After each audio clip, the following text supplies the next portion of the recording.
La puissance de la pensée positive. 1. La pensée est puissante à condition d'être concentrée. Quelle puissance représente la pensée et combien de travaux on peut réaliser grâce à elle? Mais à une condition, qu'elle soit concentrée. Tant qu'on la laisse errer, se promener, vagabonder, on ne peut rien faire avec elle. La concentration est une activité essentielle de la vie spirituelle et nous devons nous y exercer inlassablement pendant des années.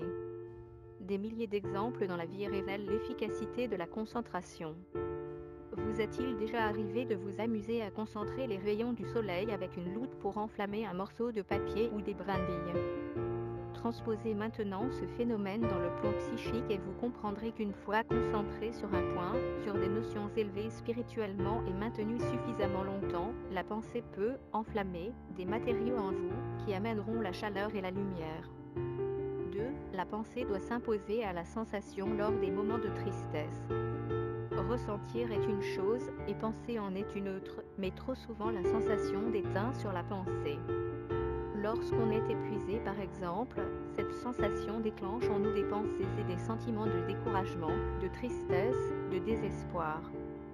C'est là que la pensée doit agir sur la sensation, même si elle ne peut pas la vaincre, elle doit être là comme une lumière, comme un phare au loin pour nous guider vers un état différent.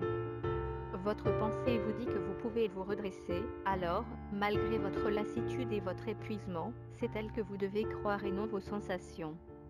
En une seconde, par la pensée vous pouvez vous transporter, voir les plus belles choses, puiser dans vos meilleurs souvenirs, injecter de la sagesse dans votre situation, et peu à peu et en restant lié à ces pensées positives, votre état émotionnel changera. 3. La pensée doit toujours intervenir en premier. Quelle que soit votre activité, tâchez de mettre la pensée à la première place avant le désir, les sentiments ou les émotions. Car si vous mettez ces derniers avant la pensée, vous allez vous laisser aller à vos impulsions, à vos préférences, sans raisonner ni réfléchir. Cela ne veut pas dire qu'il faut supprimer le sentiment ou le désir, mais de mettre la pensée à la première place, afin de trouver toujours la bonne orientation, les bonnes solutions, le bon comportement. 4. La pensée permet de prendre de la distance. Au moment où vous souffrez, pensez qu'un jour vous considérerez cette expérience comme une richesse, et cette pensée vous sera doublement utile. D'abord parce qu'elle correspond à la réalité, cette expérience douloureuse sur le moment finira par vous être bénéfique, et puis il est toujours préférable d'avoir cette vérité présente à l'esprit afin de percevoir les difficultés d'un point de vue positif. Ensuite, au moment où vous formulez cette pensée, elle vous aide à vous détacher de ce que vous êtes en train d'endurer, car vous prenez une distance, vous vous élevez au-dessus, et donc déjà vous supportez mieux cette épreuve. C'est cela aussi le pouvoir de la pensée, elle nous aide à prendre des distances par rapport au mal que nous sommes en train de subir. 5. La pensée renforce le traitement physique des maladies. Il paraît raisonnable de soigner les maladies physiques par des moyens physiques. Mais cela ne suffit pas. Dans la mesure où les maladies ont le plus souvent pour cause lointaine certaines erreurs qu'on a commises dans le plan des pensées et des sentiments, tant que ce n'est pas là qu'on apporte des améliorations, on ne peut pas être définitivement guéri. Alors, la solution, c'est qu'en même temps qu'on utilise toutes les ressources de la médecine, on s'applique à redresser en nous-mêmes le côté affectif, mental, et qu'on soit vigilant lorsque des pensées négatives apparaissent, afin de faire disparaître les causes du mal. Qu'on prenne des médicaments, qu'on suive des traitements, c'est bien, mais qu'on accompagne ces traitements d'un travail psychique car, à la longue, les pensées et les sentiments finissent par toucher la matière et participent à sa transformation. Voilà la vraie médecine.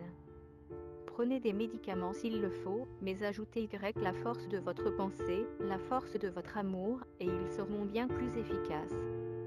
6. La pensée et les sentiments déclenchent des courants de force bénéfiques ou maléfiques. Les pensées, les sentiments et les désirs des humains se déversent dans le monde invisible où ils déclenchent des courants bénéfiques ou maléfiques. Mais comme très peu de personnes sont instruites de cette réalité, il y a donc sur la Terre environ 7 milliards d'individus qui, chaque jour, sans arrêt, sont en train de provoquer inconsciemment des forces destructrices. Si on essaie de les éclairer, ils ouvrent des yeux étonnés en se demandant ce qu'on leur raconte, les pensées et les sentiments ne se voient pas, ne se touchent pas, quelle influence peuvent-ils avoir sur les événements?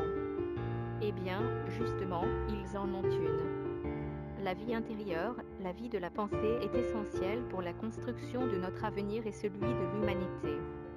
C'est pourquoi la première chose que l'on apprend dans une école initiatique, c'est à surveiller ses pensées, ses sentiments, ses désirs, quel est leur but, leur direction, pour pouvoir se lier uniquement aux forces bénéfiques de la nature et travailler ainsi à sa propre évolution et à celle du monde entier.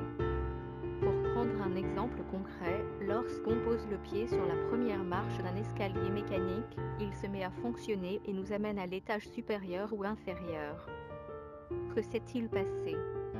Le faisceau lumineux coupé en posant le pied a déclenché des appareils qui ont mis en marche cet énorme escalier qui pèse des tonnes.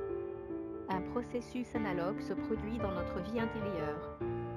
Chacune de nos pensées, chacun de nos sentiments coupe un rayon quelque part et des appareils se mettent en marche.